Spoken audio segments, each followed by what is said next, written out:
I wanted to respect a phone call that we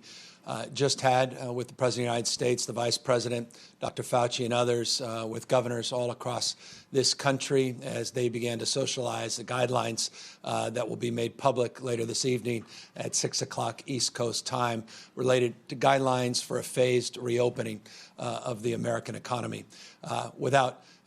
getting into any details, the booklet is being sent out in real time to states large and small across this country. We haven't had time to review the booklet and the guidelines in detail, but I do want to extend, just in broad strokes, appreciation for what I heard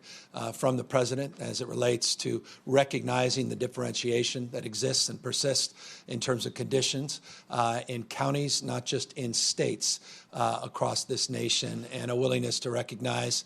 and extend that very directly to governors of the need for a phased approach, a thoughtful and judicious approach based upon conditions and based upon the need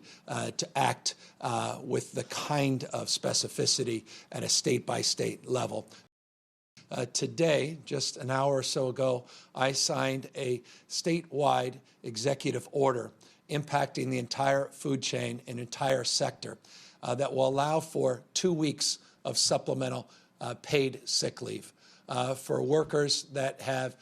been contracted COVID-19, been exposed to it, or have been exposed to isolation or quarantine orders by local health officials, federal and or state health officials. I hope this will significantly address some of the anxiety our farm workers have, anxiety our fast food workers have, anxiety around the delivery of our food and those workers have about their own health. We don't want you going to work if you're sick. And we want to make sure that you know that if you're sick, it's okay to acknowledge it, and it's okay to let your employer know and still know that you're going to get a supplemental paycheck.